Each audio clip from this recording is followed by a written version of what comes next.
بسم اللہ الرحمن الرحیم الحمد للہ رب العالمین والعاقبۃ للمتقین والصلاة والسلام علی سید الانبیاء والمرسلین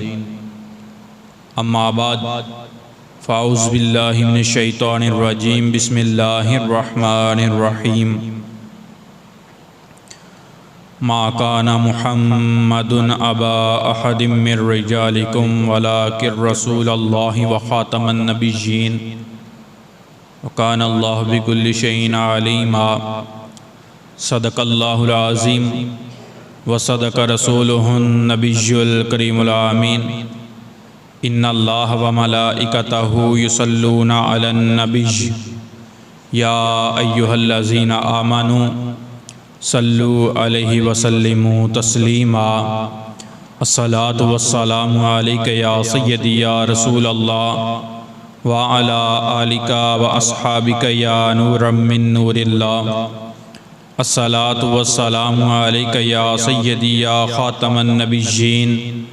وعلی آلک واصحابک یا رحمتا للعالمین مولاي صلی وسلم دائما ابدا علی حبیبک خیر الخلق کلہم هو الحبیب الذی ترجى شفاعته لكل حول من الاحوال مقتحم یا رب بالمصطفى بلغ مقاصدنا واغفر لنا ما مضى یا واسع الکرم رب صلی وسلم دائما ابدا علی حبیبک خیر الخلق کلہم اللہ جل جلالہ و ام نوالہ و اعظم شانہ و اتم برہانہ کی حمد و ثنا اور حضور پرنور شافع یوم النشور احمد مجتبی جناب محمد مصطفیٰ صلی اللہ تعالیٰ علیہ وآلہ وسلم کے دربار گوہربار میں ہدیہ درود و سلام عرض کرنے کے بعد معزز و محترم حاضرین و سامعین کرام، آج کا ہمارا جمعۃ المبارک کا موضوع ہے نبی کریم علیہ السلام کا خصوصی وصف خاتم النبیین۔ اللہ تبارک و تعالیٰ کی پاک بارگاہ میں دست بدستہ دعا ہے رب کائنات تمام مسلمانوں کو زندگی اسی عقیدے کے تحت عطا فرمائے اور موت بھی اسی عقیدے کے تحت عطا فرمائے۔ معزز و محترم حاضرین و سامعین کرام، اللہ تبارک و تعالی قرآن مجید برہان رشید میں ارشاد فرماتا ہے ما کان محمد ابا احد من رجالکم ولکن رسول اللہ وخاتم النبیین۔ اللہ تبارک و تعالی اس آیہ مقدسہ میں ارشاد فرماتا ہے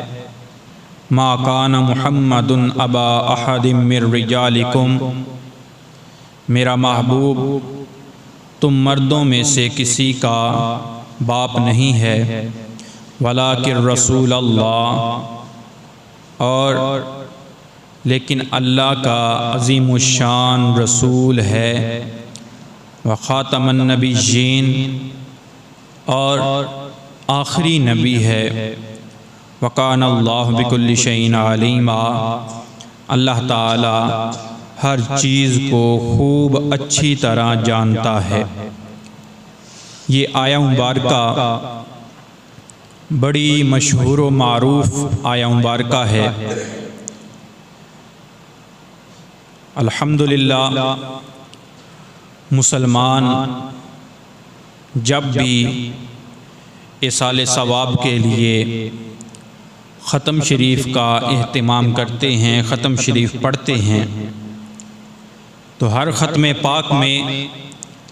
یہ آیہ مقدسہ ضرور بالضرور تلاوت کی جاتی ہے، اور اس بات کا اعلان کیا جاتا ہے کہ ہمارے آقا و مولا حضرت محمد مصطفیٰ صلی اللہ تعالیٰ علیہ وآلہ وسلم کی جو ذات گرامی ہے، ان کو اللہ تبارک و تعالیٰ نے آخری نبی بنا کر مبعوث فرمایا۔ اللہ تبارک و تعالیٰ نے قرآن کریم برہان رشید میں 4 دفعہ اپنے محبوب کا جو ذاتی نام ہے اس کو ذکر فرمایا ہے، یعنی اس میں محمد صلی اللہ تعالیٰ علیہ وآلہ وسلم قرآن کریم میں 4 دفعہ آیا ہے۔ بقیہ جتنے بھی نام ہیں حضور علیہ السلام کے، وہ سارے صفاتی ہیں۔ 2 نام ایسے ہیں کہ جو محبوب علیہ السلام کے ذاتی ہیں، بقیہ سارے صفاتی نام ہیں۔ حضور علیہ السلام کے ذاتی ناموں میں ایک نام اس میں محمد صلی اللہ تعالیٰ علیہ وآلہ وسلم اور ایک نام اس میں احمد صلی اللہ تعالیٰ علیہ وآلہ وسلم ہے۔ یہ 2 ذاتی نام ہیں۔ حضور علیہ السلام نے خود ارشاد فرمایا، آپ ارشاد فرماتے ہیں کہ میں زمین والوں کے لیے محمد ہوں اور آسمان والوں کے لیے احمد ہوں۔ اب محمد کا معنی کیا ہے، اس کا ترجمہ کیا ہے؟ محمد کا معنی یہ ہے جس کی بار بار بار بار تعریف کی جائے۔ حضور علیہ السلام کی بار بار اللہ تبارک و تعالی، اللہ کے فرشتے، پھر کائنات کا ذرہ ذرہ حضور علیہ السلام کی تعریف کرتا رہتا ہے، اور انشاءاللہ تعالی قیامت تک بلکہ قیامت کے بعد بھی حضور علیہ السلام کی تعریفیں وہ تمام انبیاء بھی کریں گے، اور بقیہ جتنے بھی وہاں پر خلق موجود ہوگی ہر ایک حضور علیہ السلام کی تعریف کرے گا۔ اس وجہ سے آپ کا نام نامی ہے اس میں محمد صلی اللہ تعالیٰ علیہ وآلہ وسلم۔ جب بھی حضور علیہ السلام کا نام نامی سنا جائے تو پھر نبی کریم علیہ السلام پر درود شریف کا نذرانہ پیش کرنا یہ ضروری ہے، ایمان والوں کی نشانی ہے۔ دوسرا، حضور علیہ السلام آپ نے ارشاد فرمایا کہ آسمان والوں کے لیے میرا نام احمد ہے۔ احمد کا معنی ہوتا ہے کہ جو بہت زیادہ تعریف کرنے والا ہو۔ حضور علیہ السلام کی ذات گرامی ایسی ذات ہے کہ جنہوں نے سب سے زیادہ اللہ تبارک و تعالیٰ کی حمد بیان کی۔ احمد اسی وجہ سے آپ کو کہا جاتا ہے۔ حضور علیہ السلام کے یہ 2 ذاتی نام، اس کے علاوہ جتنے نام نامی ہیں وہ سارے کے سارے صفاتی ہیں۔ کچھ نام وہ ہیں کہ جو ہمیں کتابوں میں ملتے ہیں، مثال کے طور پر جو مشہور و معروف نام ہیں 99، کہ اللہ تبارک و تعالیٰ کے بھی 99 نام، اللہ کے محبوب کے بھی 99 نام، لیکن علامہ جلال الدین سیوطی رحمۃ اللہ تعالیٰ علیہ آپ نے تقریباً حضور علیہ السلام کے 800 صفاتی نام کا مجموعہ اکٹھا فرمایا، 800 صفاتی نام۔ اور پھر ان کے بعد امام اہل سنت امام احمد رضا خان فاضل بریلی رحمۃ اللہ تعالی علیہ یہ واحد شخصیت ہیں کہ جنہوں نے اس امت میں سب سے زیادہ حضور علیہ السلام کے ناموں کو جمع کیا۔ کتنے نام ہیں؟ اعلیٰ حضرت فرماتے ہیں حضور علیہ السلام کے نام جو میرے علم میں آئے وہ کم سے کم 1000 ہیں، اور اس سے اوپر بھی اللہ کے محبوب علیہ السلام کے نام صفاتی ہیں، لیکن میرے علم میں جتنے آئے وہ 1000 ہیں۔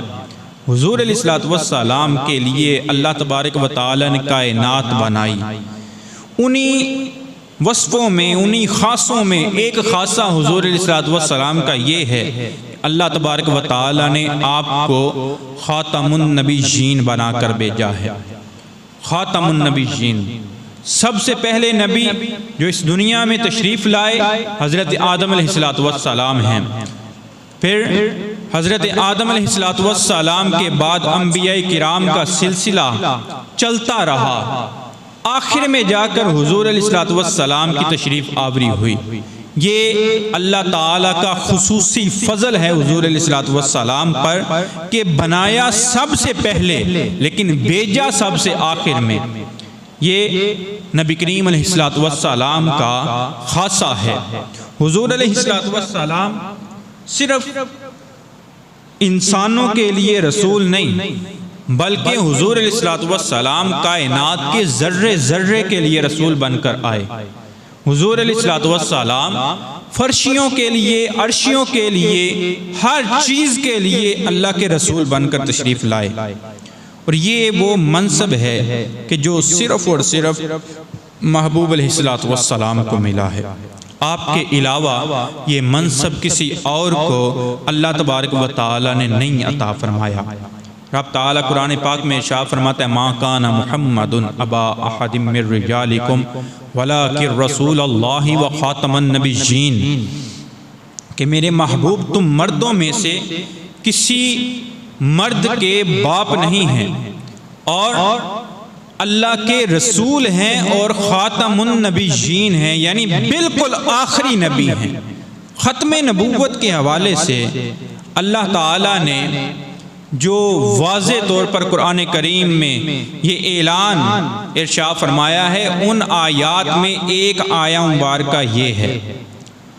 اب یہ جو آیہ مبارکہ ہے اس کا مفہوم سمجھنے کے لیے سب سے پہلے ضروری ہے کہ اس کا شان نزول، اس آیہ مبارکہ کو نازل کرنے کی توجیہ وہ سنی جائے، وہ ذہنوں میں جب سما جائے گی تو پھر اس آیہ مبارکہ کا مفہوم ذہن میں آ جائے گا۔ بعض ایسے جاہل خطیب بھی ہوتے ہیں کہ جو قرآن کریم کے علوم سے ناواقف ہوتے ہیں، انہیں ناسخ و منسوخ کا علم نہیں ہوتا، انہیں شان نزول کا علم نہیں ہوتا۔ حضرت علی المرتضیٰ رضی اللہ تعالیٰ عنہ آپ کا ارشاد گرامی ہے، فرماتے ہیں کہ جس منبر پر کوئی جاہل خطیب بیٹھا ہو، چاہے لوگوں کو جو مرضی سناتا ہو، لیکن جس منبر پر کوئی جاہل خطیب بیٹھ جائے اس خطیب کو نہ اتارو بلکہ اس منبر کو ہی توڑ دو تاکہ جڑ ہی کاٹ دی جائے۔ جڑ کیسے کاٹی جائے گی کہ جب منبر ہی اس خطیب کی وجہ سے ٹوٹ جائے گا تو پھر کوئی جاہل خطیب کسی منبر پر بیٹھنے کی جرت نہیں کرے گا۔ آج دنیا میں کتنے ایسے جاہل خطباء ہیں کہ جو منبروں پر بیٹھے ہوتے ہیں، امت رسول صلی اللہ تعالی علیہ وسلم کو ایسی بنیادی جو عقائد کی باتیں ہیں ان میں بھی ہیر پھیر کرنے والے۔ حضرت علی المرتضیٰ کے اس فرمان علی شان کی روشنی میں ایسے تمام منبروں کو توڑ دینا چاہیے، اور یہ کام حکومت وقت کا ہوتا ہے۔ حضور علیہ السلام پر یہ جو آیہ کریمہ نازل ہوئی اس کا شان نزول یہ ہے، حضور علیہ السلام کا ایک بیٹا تھا جو کہ سگا بیٹا نہیں تھا۔ جیسے آج اگر کسی کا بیٹا نہ ہو، اولاد نہ ہو، تو وہ کسی سے اولاد لے کر پالتا ہے۔ حضور علیہ السلام کے بیٹے حضرت زید بن حارثہ کسی سے لیے ہوئے بیٹے تھے۔ ہوا کچھ یوں کہ حضور علیہ السلام مکہ المکرمہ میں تشریف فرما تھے کہ حضرت زید بن حارثہ چھوٹے سے بچے ہیں، کسی نے ان کو اٹھایا ان کے گھر کے قریب سے اٹھایا، لا کر مکے میں بیچ دیا، غلام بنا کر بیچ دیا، حالانکہ آپ غلام نہیں تھے، غلام بنا کر بیچ دیا۔ حضرت زید بن حارث بکتے بکتے حضور علیہ الصلوۃ والسلام کی پاک بارگاہ میں پہنچ گئے، یعنی آپ نے انہیں خرید لیا۔ اب چھوٹے سے بچے ہیں، آپ کی اس کے ساتھ بہت زیادہ محبت۔ اتنے میں کچھ مہینے جب گزرے تو حضرت زید بن حارثہ کے جو اصل والدین تھے، ان کے جو رشتہ دار تھے، ان کو علم ہوا کہ ہمارا بیٹا اس وقت مسلمانوں کے نبی کے پاس ہے،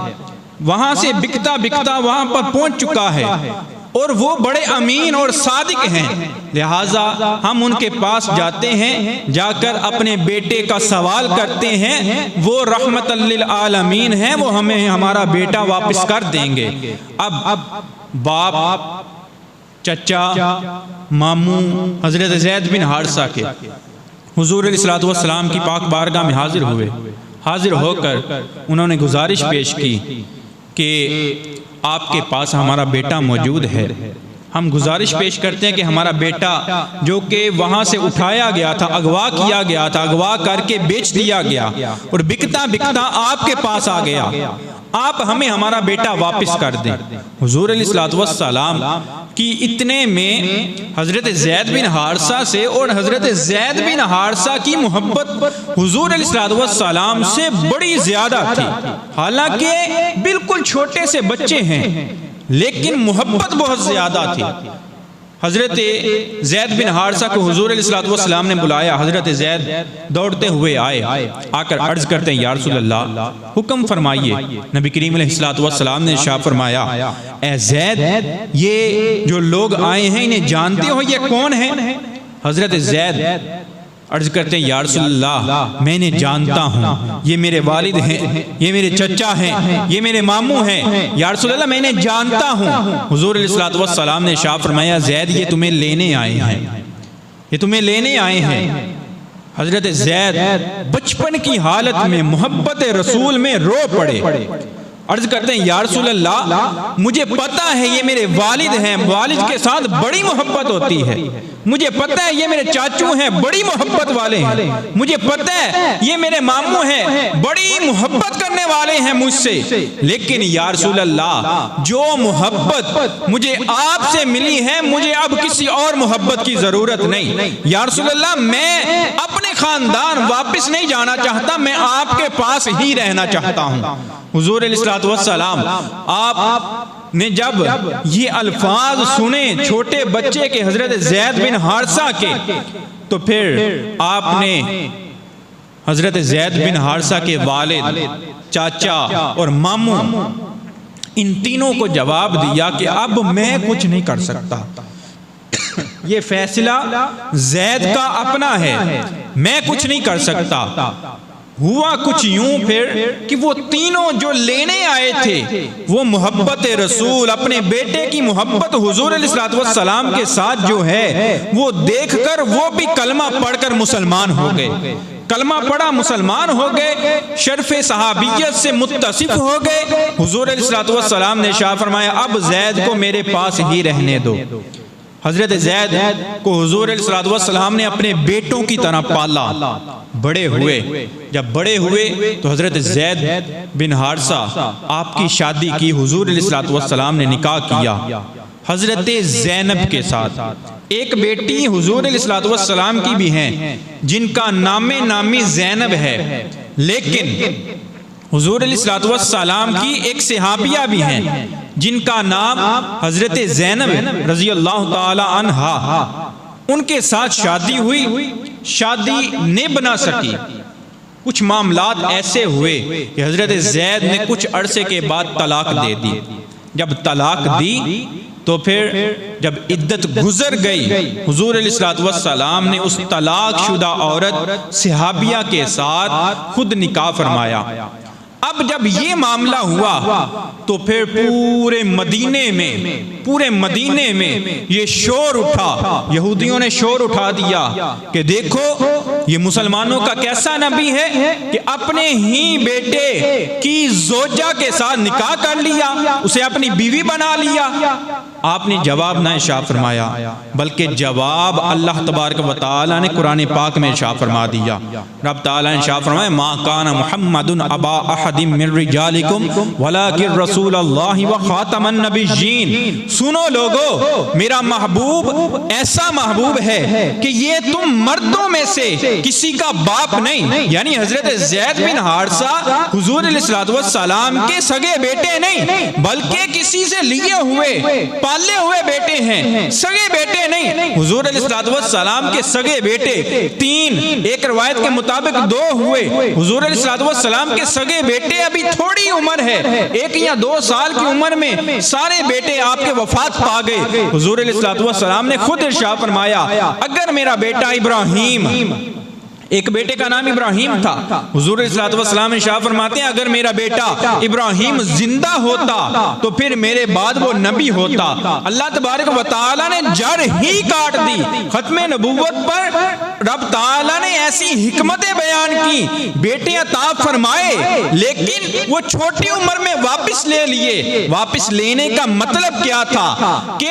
پہلے جتنے بھی انبیاء آئے ان کے بیٹے ہوئے، وہ سارے نبی بنے۔ اگر میرا بیٹا ابراہیم زندہ ہوتا اور بالغ ہو جاتا تو پھر اسے نبی بننا ضروری تھا، کیونکہ پہلے انبیاء وہ سارے کے سارے اپنے بیٹے جو ان کے ہوتے تھے، حضرت ابراہیم علیہ السلام کے بیٹے، حضرت اسماعیل اللہ کے نبی، حضرت نوح علیہ السلام کے بیٹے اللہ کے نبی، حضرت یعقوب علیہ السلام کے بیٹے اللہ کے نبی، پہلے انبیاء کے بیٹے وہ نبی ہوا کرتے تھے۔ لیکن حضور علیہ السلام کے بعد کوئی نبی نہیں آئے گا، نہ کوئی رسول آئے گا۔ اللہ تبارک و تعالی نے بچپن میں ہی تھوڑی عمر میں بیٹوں کو واپس لے کر کائنات کو پیغام دے دیا کہ میرے محبوب کے بعد کوئی بھی نبی نہیں آئے گا، میرا محبوب آخری نبی ہے۔ بیٹوں کو واپس لینے کی حکمت ہی یہ ہے کہ کوئی بعد میں اگر یہ بالغ ہو جاتے ہیں تو کوئی بعد میں انہیں نبی نہ بنا لے۔ اور پھر حضور علیہ السلام نے خود بھی تو ارشاد فرمایا کہ اگر میرا بیٹا ابراہیم زندہ ہوتا تو میری امت اسے نبی بنا لیتی، میری امت اسے نبی بنا لیتی، کیونکہ وہ میرا بیٹا ہوتا۔ لیکن رب تعالی نے بلوغت سے پہلے واپس لے لیا۔ اور حضرت زید بن حارثہ حضور علیہ السلام کے سگے بیٹے نہیں۔ رب تعالیٰ نے قرآن پاک میں ختم نبوت کے حوالے سے یہ آیہ مبارکہ نازل فرمائی اور ساتھ ساتھ یہودیوں کا جواب بھی دے دیا۔ یا یہودیوں، تم جو کہتے ہو کہ اللہ کے نبی میرے محبوب نے اپنے بیٹے کی زوجہ کے ساتھ نکاح کر لیا، ایسی بات نہیں، وہ ان کا سگا بیٹا نہیں ہے۔ حضور علیہ السلام کے بعد کوئی نبی نہیں آ سکتا، نہ ذلی نبی آ سکتا ہے، نہ بروزی نبی آ سکتا ہے، کسی لحاظ سے بھی نہ تشریعی نبی آ سکتا ہے۔ حضور علیہ السلام کے بعد کوئی بھی اگر یہ دعویٰ کرے گا کہ میں اللہ کا نبی ہوں تو اس کے لیے حضور علیہ السلام نے کذاب کا، دجال کا یہ الفاظ حدیث مبارکہ میں آپ نے بیان فرمائے۔ حضور علیہ السلام ارشاد فرماتے ہیں کہ میرے بعد میری امت میں ثلاثون کذابون دجالون، میری امت میں کلمہ پڑھنے والے ہوں گے، لیکن میری امت میں میرے بعد 30 ایسے کذاب ہوں گے، دجال ہوں گے کہ جو سارے کے سارے یہ دعویٰ کریں گے کہ میں اللہ کا نبی ہوں، مجھے بھی نبی تسلیم کیا جائے۔ حضور علیہ السلام نے ارشاد فرمایا خطب النبیون، لوگوں سنو، اللہ نے مجھ پر نبوت کو ختم فرما دیا، انا خاتم الانبیاء، مجھے رب تعالیٰ نے خاتم النبیین بنا کر بھیجا ہے۔ لا نبی بعدی، میرے بعد کوئی نبی نہیں آئے گا، میرے بعد کوئی نبی نہیں آنے والا۔ حضور علیہ السلام نے خود ارشاد فرما دیا، اور یہ ایک حدیث مبارکہ نہیں، درجنوں احادیث مبارکہ ایسی ہیں کہ جس سے حضور علیہ السلام کے علم غیب اور ختم نبوت کا پتہ چلتا ہے۔ حضور علیہ السلام آپ نے یہ جو پیغام امت کو عطا فرمایا کہ لوگوں میرے بعد کوئی نبی نہیں آ سکتا۔ حضور علیہ الصلوۃ والسلام ایک دفعہ صحابہ کرام کے درمیان تشریف فرما تھے، نبی کریم علیہ الصلوۃ والسلام نے اپنا ہاتھ ایسے بلند کیا، ہاتھ بلند کرنے کے بعد حضور علیہ الصلوۃ والسلام نے یہ دو شہادت والی انگلی اور اس کے ساتھ والی انگلی کو ایسے ساتھ ملا کر لوگوں کو مخاطب کیا، لوگوں سنو انا والساعۃ، جس طرح یہ دو انگلیاں ہیں ان کے درمیان کوئی تیسری چیز موجود نہیں، لوگوں سنو میں اللہ کا آخری نبی ہوں، میرے بعد صرف قیامت ہی آ سکتی ہے، کوئی اور نبی نہیں آ سکتا، کوئی اور نبی نہیں آ سکتا۔ اور یہ جو وصف ہے حضور علیہ الصلوۃ والسلام کا، یہ آپ کا خاصہ ہے، ختم نبوت خاتم النبیین ہونا حضور علیہ الصلوۃ والسلام کا خاصہ ہے۔ نبی کریم علیہ الصلوۃ والسلام کے بعد حضرت ابوبکر صدیق رضی اللہ تعالی عنہ، آپ کا دور خلافت تھا کہ بلکہ حضور علیہ الصلوۃ والسلام کے ظاہری وصال سے پہلے ہی اس وقت کا ایک کذاب اس نے دعوی نبوت کر دیا۔ اس نے حضور علیہ الصلوۃ والسلام کی بارگاہ میں ایک وفد بھیجا، اس نے کہا کہ اللہ کے نبی میں آپ کے بعد نبی بننا چاہتا ہوں، مجھے بھی نبی مانا جائے۔ حضور علیہ الصلوۃ والسلام نے ارشاد فرمایا میرے بعد کوئی نبی نہیں آ سکتا، کوئی نبی نہیں آ سکتا۔ حضور علیہ الصلوۃ والسلام کے بعد جو بندہ صرف یہ شائبہ، صرف یہ خیال ذہن میں لے آئے کہ شاید کوئی نبی آ سکتا ہے، حضور علیہ الصلوۃ والسلام ارشاد فرماتے ہیں وہ بندہ دائرہ ایمان سے خارج ہو جائے گا، وہ بندہ مرتد ہو جائے گا۔ کہ جو بندہ صرف یہ خیال اپنے ذہن میں لے آئے کہ شاید کوئی نبی آ سکتا ہے، نبی کریم علیہ الصلوۃ والسلام نے ارشاد فرمایا کہ میرا جو عمر بن خطاب ہے، میرا غلام ہے، اس کے پاس ایسی سارے کے سارے کمالات موجود ہیں، ایسے اوصاف اس کے پاس موجود ہیں کہ جو ایک نبی کے اندر پائے جاتے ہیں۔ اگر میرے بعد کوئی نبی ہوتا تو وہ عمر بن خطاب ہوتا۔ حضور علیہ الصلوۃ والسلام کے بعد اگر کوئی نبی ہوتا عمر بن خطاب ہوتے، لیکن حضور علیہ الصلوۃ والسلام کے بعد عمر بن خطاب بھی نبی نہیں۔ پتہ چلا اگر عمر بن خطاب بھی نبی نہیں، اوصاف ہوتے ہوئے سارے کمالات پاس موجود ہیں، جتنی نشانیاں، جتنے کمالات انبیاء کے پاس ہوتے ہیں حضرت عمر بن خطاب کے پاس موجود ہیں، اللہ نے عطا فرمائے ہیں، لیکن پھر بھی وہ نبی نہیں۔ اللہ تبارک و تعالی نے ارشاد فرما دیا کہ میرے محبوب کے بعد کوئی اور نبی نہیں آ سکتا۔ اور یہ مسئلہ ایسا ہے کہ آج ہر مسلمان چھوٹے بڑے کا یہ عقیدہ ہونا چاہیے، چاہے کسی بھی فرقے سے اس کا تعلق ہو، اس مسئلے میں سب کا اتفاق ہے، سب کا اتفاق ہے کہ اللہ کے رسول علیہ الصلوۃ والسلام کے بعد کوئی اور نبی نہیں آ سکتا۔ حضرت علی المرتضیٰ رضی اللہ تعالیٰ عنہ، جن کے بارے میں حضور علیہ الصلوۃ والسلام نے غزوہ تبوک پر جب لشکر تیار فرما لیا، مدینے سے نکلنے لگے، تو حضرت علی المرتضیٰ رضی اللہ تعالیٰ عنہ آپ کو محبوب علیہ الصلوۃ والسلام نے حکم ارشاد فرمایا اے علی تم ہمارے ساتھ جنگ میں نہ جاؤ بلکہ تم پیچھے مدینے میں رہو۔ حضرت علی المرتضیٰ شیر خدا ہیں، عرض کرتے ہیں یا رسول اللہ میں اللہ کا شیر اور میں میدان جہاد میں نہ جاؤں؟ یا رسول اللہ یہ تو میرے ساتھ زیادتی نہیں کہ میں اللہ کا شیر ہو کر پھر بھی میں میدان جہاد میں نہ جاؤں، اور بقیہ سارے صحابہ کرام یا رسول اللہ جائیں، مجھے کیوں نہیں جانے کی اجازت؟ حضور علیہ الصلوۃ والسلام نے ارشاد فرمایا اے علی تم میرے لیے ہارون کی مثل ہو، جس طرح حضرت موسیٰ علیہ الصلوۃ والسلام کوہ طور پر تشریف لے گئے، کوہ طور پر رب تعالیٰ نے ارشاد فرمایا تھا کہ اے موسیٰ پہلے 30 دن پھر 10 دن اور بڑھا دیے 40 دن کوہ طور پر آؤ، آ کر عبادت کرو پھر تمہیں کتاب ملے گی۔ جس طرح حضرت موسیٰ علیہ الصلوۃ والسلام پیچھے قوم کی رہنمائی کے لیے اے علی ہارون علیہ الصلوۃ والسلام کو چھوڑ کر گئے تھے، خالہ زاد بھائی ہیں حضرت موسیٰ علیہ الصلوۃ والسلام کے، دونوں نبی ہیں۔ نبی کریم علیہ الصلوۃ والسلام نے ارشاد فرمایا اے علی جس طرح موسیٰ ہارون کو چھوڑ کر گئے تھے اسی طرح میں تمہیں چھوڑ کر جا رہا ہوں کہ تم پیچھے مدینے والوں کی رہنمائی کرنا. لیکن سن لو علی المرتضیٰ جن کی شان انتہائی اعلیٰ شان کے مالک،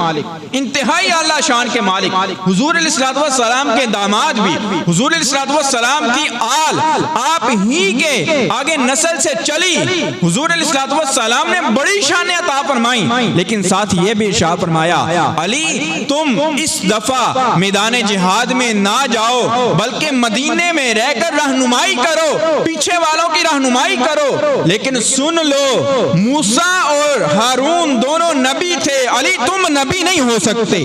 علی تم نبی نہیں لیکن بمنزل ہارون کے ہو کہ جس طرح موسیٰ علیہ السلام اپنے خالہ زاد بھائی حضرت ہارون علیہ السلام کو دونوں اللہ کے نبی ہیں ان کو پیچھے چھوڑ کر گئے تھے. علی وہ نبی تھے،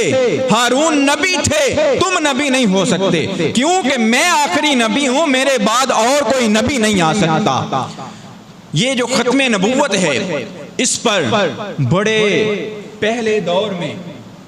لوگوں نے حملے کیے اور جو ان قریب حملہ ہوا ختم نبوت صلی اللہ تعالی علیہ وسلم پر وہ حملہ کرنے والا تھا مرزا قادیانی، جس نے ختم نبوت صلی اللہ تعالی علیہ وسلم پر حملہ کیا. حملہ کر کے اس نے اعلان کیا، پہلے اس نے کہا کہ میں اللہ کا ولی ہوں، پھر اس نے کہا میں اللہ کا مجدد ہوں، پھر اس نے کہا کہ مجھے اب غوث مانا جائے، پھر اس نے کہا مجھے مسلم مانا جائے، پھر اس نے کہا کہ اب مجھے صحابی مانا جائے، پھر اس نے کہا اب مجھے نبی مانا جائے، پھر یہ بھی کہتا رہا کہ میں عیسیٰ بن مریم ہوں، پھر یہ بھی کہتا رہا کہ میں ہی امام مہدی ہوں. اتنے زیادہ حملے صرف حضور علیہ الصلوۃ والسلام کی ختم نبوت پر نہیں بلکہ مختلف انبیاء کرام پر، اہل بیت اطہار پر اور بھی صحابہ کرام پر حملے کرتا رہا اور پھر بالآخر اس کا انجام وہی ہوا جو اللہ تعالیٰ نے اس کے انجام کے لیے بہتر کیا تھا. اس کا انجام بھی وہی ہوا. اور آج دنیا میں بڑے ایسے بندے موجود ہیں کہ جو کلمہ بھی پڑھتے ہیں، کلمہ یہی پڑھتے ہیں لا الہ الا اللہ محمد الرسول اللہ، لیکن حضور علیہ الصلوۃ والسلام کی ختم نبوت پر ڈاکہ ڈالتے ہوئے جہاں پر لفظ محمد الرسول اللہ جس سے مراد ہمارے آقا و مولا ہیں وہ اپنا مرزا قادیانی لیتے ہیں. یہ وہ مرزا قادیانی ہے کہ جو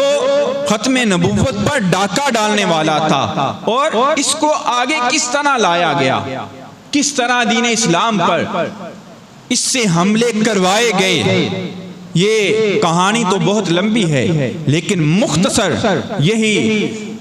ارشاد یہی بیان کرتا ہوں کہ انگریزوں نے اور یہودیوں نے مل کر مرزا قادیانی کو تیار کیا. تیار کر کے انہوں نے نبوت کا جو کردار تھا اس کردار کو مسلمانوں کے ذہنوں سے کھینچنے کے لیے، محبت رسول صلی اللہ تعالی علیہ وسلم کو کم کرنے کے لیے اور سادہ مسلمان ان کو ورگلانے کے لیے ایک ایسا کردار سامنے ہر ایک کے سامنے پیش کیا کہ وہ کردار انتہائی گھٹیا کردار تھا. مرزا قادیانی جس کے اپنے نظریات، جس کا اپنا جو ذاتی طور پر اعمال ہوتے ہیں، اگر صرف ان اعمال کو ہی دیکھ لیا جائے، صرف ان اعمال کو دیکھ لیا جائے، اس کے جسم کا سارا معاملہ دیکھ لیا جائے تو پھر بھی کوئی سادہ لوگ مسلمان یہ نہیں کہہ سکتا کہ یہ اللہ کا نبی ہے. کیسے؟ مرزا قادیانی کانا تھا اور کوئی بھی اللہ کا نبی آج تک کانا نہیں آیا. رب تعالیٰ گوارا ہی نہیں کرتا کہ نبی میرا ہو اور اس میں عیب پایا جائے،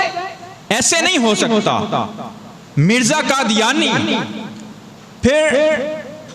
بڑی بیماریوں کا مجتمع انسان تھا. ایک وقت میں کئی بیماریاں اسے لگی ہوئی تھی، کئی بیماریاں، حتیٰ کہ ایک دن میں 100 دفعہ وہ واش روم میں جایا کرتا تھا. سلسل بول کی اسے بیماری تھی، ہیضے کی اسے بیماری تھی، بڑی بیماریاں. اللہ کا نبی بیماریوں سے بالکل پاک ہوتا ہے. اللہ کا نبی تو اگر کسی کی طرف دیکھ لے تو اسے بھی بیماریوں سے پاک فرما دیتا ہے. اللہ کا نبی اگر کسی کے بدن پر اپنا لعاب دہن لگا دے تو اسے بھی بالکل پاک فرما دیتا ہے. یہ اللہ کا نبی نہیں ہو سکتا. یہ صرف عقلی طور پر بات کر رہا ہوں. پھر مرزا قادیانی معذور بھی تھا، معذور بھی تھا. اس کا دماغ صرف اتنا کا کام کرتا تھا. ایک دفعہ لاہور میں کسی اپنے مرید کے گھر میں وہ آیا، آ کر وہاں پر رات اس نے گزارنی تھی. تو صبح جب اٹھ کر جب سیدھا ہو کر بیٹھا چارپائی سے، اپنے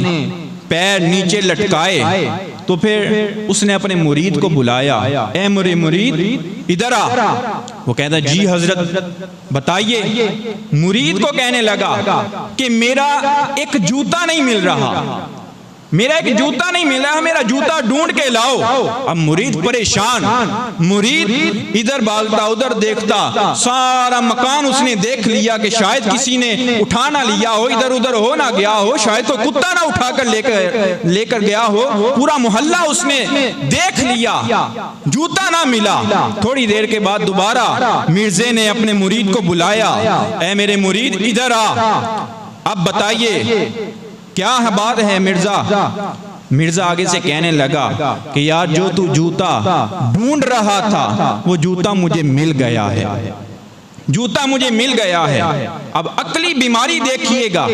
اور دوسری طرف دعویٰ دیکھیے گا نبوت کا. عقلی بیماری یہ ہے. اب مرید نے پوچھا حضور آپ کو جوتا کہاں سے ملا، جوتا کہاں سے ملا؟ تو مرزا آگے سے کہنے لگا کہ مجھے یاد ہی نہیں رہا، میں ایک جوتا اتار کر اور دوسرا جوتا پہن کے سویا رہا، ساری رات جوتا پہن کے سویا رہا. صبح اٹھا مجھے پتہ ہی نہیں تھا کہ میرے پاؤں میں ایک جوتا موجود ہے بھی یا نہیں. عقلی طور پر اتنا بیمار بندہ، اور دوسری طرف دعویٰ کیا ہے کہ میں اللہ کا نبی بن کر آیا ہوں. یہ بد کردار بندہ، یہ امت مصطفیٰ علیہ السلام پر ایسا کردار پیش کیا گیا. اور کس وجہ سے پیش کیا گیا کہ اس امت میں جو حضور علیہ السلام کی ختم نبوت پر بچے سے لے کر بڑے تک، چھوٹے سے لے کر بوڑھے تک، ہر ایک کا ایمان بالکل سلامت ہے. ہر ایک یہی سوچتا ہے، یہی عقیدہ رکھتا ہے کہ ہمارے آقا و مولا حضرت محمد مصطفیٰ کریم علیہ السلام کے بعد کوئی نبی آ ہی نہیں سکتا، کوئی بندہ یہ سوچ ہی نہیں سکتا. بلکہ امام اعظم ابو حنیفہ رحمۃ اللہ تعالی علیہ آپ کا فتویٰ موجود ہے. امام اعظم ابو حنیفہ فرماتے ہیں اگر کسی علاقے میں یہ اعلان ہو جائے کہ وہاں پر کوئی اللہ کا نبی ہے، صرف اعلان ہو جائے، اور یہاں پر مسلمان اپنے گھر میں بیٹھا ہو اور صرف یہ خیال کر کے کہ شاید میں دیکھوں تو صحیح وہ اللہ کا نبی ہے کیسا، صرف یہ دیکھنے کے لیے، مانا نہیں، اسے نبی مانا نہیں. آج تو بڑے بندے ایسے ہیں کہ جو مرزا قادیانی کو نبی مانتے ہیں. کتنے قادیانی ایسے ہیں جو حکومت پاکستان میں اس وقت برسر اقتدار ہیں. کتنے قادیانی ایسے ہیں ملک پاکستان میں یہاں پر رہتے ہیں، اسلام پر ڈاکے ڈالنے والے. اور امام اعظم ابو حنیفہ رحمۃ اللہ تعالی علیہ فرماتے ہیں کہ جو مسلمان اپنے گھر میں بیٹھا ہو، صرف یہ خیال ذہن میں لائے کہ میں صرف جا کر دیکھوں تو صحیح وہ ہے کیسا، صرف دیکھوں صحیح ہے کیسا. فرماتے ہیں وہ اپنے گھر سے قدم بعد میں باہر نکالے گا دائرہ ایمان سے پہلے ہی خارج ہو چکا ہوگا، وہ دائرہ ایمان سے حالت مرتدین میں چلا جائے گا. اور یہ قادیانی جن کے بارے میں آج کئی ملا بھی یہ کہتے ہیں کہ نہیں نرمی کرنی چاہیے ان کے ساتھ، وہ ملا بھی اسی وجہ سے کہتے ہیں کہ ان کے بڑے جو پیشوا تھے، ان کے بڑوں نے جو دین اسلام پر حملے کیے تھے، آج انہی حملوں کو وہ دلیل بنا کر کہتے ہیں کہ دیکھو قاسم نانوتوی نے دیوبندیوں کا پیشوا ہے. قاسم نانوتوی نے اپنی کتاب تہذیب الناس میں لکھا ہے کہ اگر بورز محال حضور علیہ السلام کے بعد کوئی نبوت کا دعویٰ کر بھی دیتا ہے تو پھر بھی آپ کی ختم نبوت پر کوئی اثر نہیں پڑتا. یہ قاسم ننوتوی کے تحذیر الناس کے الفاظ، پوری عبارت وہاں پر آج بھی موجود ہے۔ ان بڑے جو دیوبندیوں کے پیشوا تھے، ان کے پیشوا کی دلیل، بطور دلیل ان کی کتاب کو آج قادیانی پیش کرتے ہیں۔ آج کہتے ہیں دیکھو تمہارے مسلمانوں کے ایک مسلح نے، تمہارے مسلمانوں کے ایک پیشوا نے یہ کتاب لکھی، اس میں اس نے یہ عبارت لکھی۔ حالانکہ ہمارا عقیدہ یہ ہے کہ جو حضرت امام اعظم ابو حنیفہ رحمۃ اللہ تعالی علیہ آپ کا فتویٰ ہے، جو حضرت ابوبکر صدیق سے لے کر حضرت عمر فاروق، حضرت عثمان غنی، حضرت علی المرتضیٰ، بقیہ خلفائے راشدین اور پھر آنے والی جتنی بھی نسلیں ہیں ایمان والے، جتنے بھی اہل سنت و جماعت کے ساتھ تعلق رکھنے والے ہیں، یہ ہر ایک چھوٹے بڑے کا عقیدہ یہ ہے کہ ہم مر تو سکتے ہیں لیکن ختم نبوت پر کوئی کمپرومائز نہیں کر سکتے۔ ہم اپنا عقیدہ یہی رکھیں گے، چاہے تلوار کی نوک پر ہو، چاہے برسر میدان ہو، چاہے برسر پھانسی کے پھندے پر بھی ہو، پھر بھی یہ اعلان یہی ہوگا کہ ہمارے آقا و مولا حضرت محمد مصطفیٰ کریم علیہ السلام کے بعد کوئی بھی آخری نبی نہیں آ سکتا۔ آپ اللہ کے آخری نبی ہیں۔ حضور علیہ السلام کا جب وصال با کمال ظاہری وصال ہوا تو پھر حضرت ابوبکر صدیق، جنہوں نے براہ راست حضور علیہ السلام سے دین کی تعلیمات سیکھی تھی، براہ راست، یعنی کوئی درمیان میں وسیلہ نہیں تھا، حضور علیہ السلام سے براہ راست تعلیم سیکھنے والے حضرت ابوبکر صدیق اور بقیہ صحابہ کرام،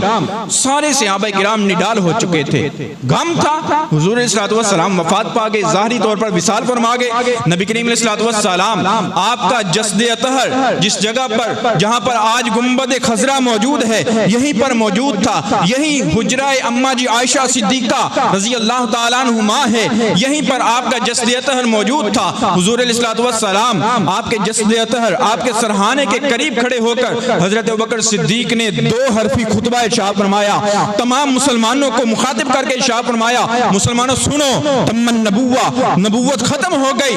نبوت ختم ہو گئی، انقطعت الوحی، اب وحی کا بھی انقطاع ہو گیا، اب قیامت تک کے لیے فرشتے آسمانوں سے نزول ضرور کریں گے۔ یعنی حضرت جبریل امین جو ہر نبی کے پاس وحی لے کر جاتے رہے، ہر نبی کے پاس وحی لے کر جاتے رہے، وہ آسمانوں سے قیامت تک کے لیے نزول تو کریں گے، فرشتوں کی قیادت کریں گے، لیکن وہی لے کر نہیں آئیں گے، بلکہ وہ ویسے اللہ کی رحمتوں کا نزول لے کر آئیں گے، جیسے شب قدر ہے، شب برات ہے، بقیہ دوسری راتیں ہیں، ان راتوں میں اللہ کے فرشتے آئیں گے ضرور، لیکن وہی لے کر نہیں آئیں گے۔ انقطعت الوحی، وہی کا انقطاع ہو گیا، اب کوئی اور نبی نہیں بن سکتا، کوئی اور نبی نہیں بن سکتا، جن کے بارے میں خود حضور علیہ السلام نے ارشاد فرمایا تھا، اگر میرے بعد کوئی نبی ہوتا تو وہ فلاں ہوتا، اگر میرے بعد نبی ہوتا تو پھر میرا بیٹا ابراہیم ہوتا، جن کے بارے میں خود حضور علیہ السلام نے ارشاد فرمایا تھا اگر وہ اللہ کے نبی نہیں بن سکتے تو پھر کوئی کانا دجال کذاب اگر اٹھ کر کہے گا کہ میں اللہ کا نبی ہوں تو مسلمان اس کے اس قول پر کوئی بھی اعتبار نہیں کریں گے، بلکہ اس پر لعنتوں کی پھٹکار کریں گے اور اسے بتائیں گے کہ ہم اپنے آقا و مولا حضرت محمد مصطفیٰ کریم علیہ السلام کی ختم نبوت پر بالکل اسی طرح یقین رکھتے ہیں جس طرح ابوبکر صدیق نے یقین کیا تھا۔ ہمارا یقین، ہمارا عقیدہ وہی ہے جو عمر فاروق نے امت کو بتایا تھا، ہمارا عقیدہ وہی ہے جو عثمان غنی نے امت کو بتایا تھا۔ حضرت ابوبکر صدیق کے حوالے سے یہ روایت بڑی اعلیٰ روایت اور بڑی سوچنے والی روایت کہ جو آج مرزا قادیانی کو سچا سمجھتے ہیں، بڑی سوچنے والی روایت، حضرت ابوبکر صدیق رضی اللہ تعالیٰ عنہ آپ نے ارشاد فرمایا جو اللہ کا سچا نبی ہوتا ہے، سچا نبی ہوتا ہے، اس کی نشانی یہ ہوتی ہے کہ جہاں پر فوت ہوتا ہے وہیں پر غسل دیا جاتا ہے، وہیں پر اسے کفن دیا جاتا ہے، وہیں پر اسے دفن بھی کیا جاتا ہے، یعنی مزار بھی اسی جگہ پر بنتا ہے۔ حضور علیہ السلام حضرت اماں جی عائشہ صدیقہ رضی اللہ تعالیٰ عنہ آپ کے حجرہ مبارکہ میں تشریف فرماتے، آپ کا وصال با کمال ہو گیا، وہیں پر غسل دیا گیا، وہیں پر کفن دیا گیا، وہیں پر آپ کا جنازہ پڑھا گیا، وہیں پر آپ کا مزار شریف بھی بنا۔ یہ اللہ کے سچے نبی کی ایک نشانی ہے، سچے نبی کی نشانی ہے۔ حضور علیہ السلام کے بعد یہ مرزا قادیانی جس نے جھوٹا نبوت کا دعویٰ کیا، نبوت کا دعویٰ کیا، اب یہ مرا کہاں پر تھا؟ آج بھی ملک پاکستان کا ایک شہر لاہور جس کا ایک روڈ ہے برانتھ روڈ، آج بھی وہ بلڈنگ وہاں پر موجود ہے کہ برانتھ روڈ کی وہ بلڈنگ کہ جو اس وقت سے لے کر آج تک موجود ہیں، اعلان کر رہی ہے کہ اسی بلڈنگ میں ایک لیٹرین تھی جس لیٹرین میں مرزا مرا، دن میں کئی دفعہ لیٹرین میں جاتا تھا، ہیضے کا بیمار تھا، اور جب ایک دفعہ پیشاب کرنے کے لیے لیٹرین میں گیا تو ملک الموت نے وہیں پر آ کر پکڑ لیا، وہاں سے نکلنے ہی نہیں دیا۔ اب ہوا کیا، مرزا قادیانی کہ جو نبوت کا دعوے دار تھا، حال کیا ہوا کہ جسم کے تمام سوراخوں سے گندگی نکل رہی تھی، تمام سوراخوں سے، اتنا برا حال۔ اب مرزے کے جتنے چمچے کھرچے جتنے بھی تھے وہ سارے کے سارے مرزے کی میت کو لے کر مرا، یہاں پر لیٹرین میں مرا۔ چاہیے تو یہ تھا کہ اگر وہ سچا نبی ہوتا تو وہیں پر لیٹرین میں دفنایا جاتا، کائنات کے لیے یہ ایک پیغام ہوتا، قیامت تک کے لیے مسلمانوں کو ایک پیغام ملتا، کسی مولوی کو اس کا رد کرنے کی ضرورت نہ پڑتی، ہر بندہ دیکھ کر ہی کہہ دیتا کہ جو مرائی لیٹرین میں ہے وہ سچا کیسے ہو سکتا ہے، وہ سچا کیسے ہو سکتا ہے۔ پھر وہاں پر مرا اور پھر دفنایا کہاں پر گیا؟ قادیان میں، ہندوستان میں، انڈیا میں جا کر دفنایا گیا۔ اب جب اس کا جنازہ لے کر برانتھ روڈ سے ریلوے اسٹیشن تک جا رہے تھے تو جو مسلمان عورتیں تھیں، حالانکہ اس کے جنازے کے ارد گرد اسلحے والے فوجی انگریز ارد گرد اس کی حفاظت کے لیے کہ اس کو کچھ ہو نہ جائے، مرنے کے بعد بھی اتنا ڈر تھا کیونکہ انہیں پتا تھا یہ ہمارا ہی کرندہ ہے، ہم نے اسے لے کر جانا ہے۔ اب مرزے قادیانی کے چیلے کھرچے چمچے سارے اسے لے کر جا رہے تھے، اوپر سے بلڈنگوں سے جو عورتیں تھیں وہ مسلمان عورتیں کہ جنہوں نے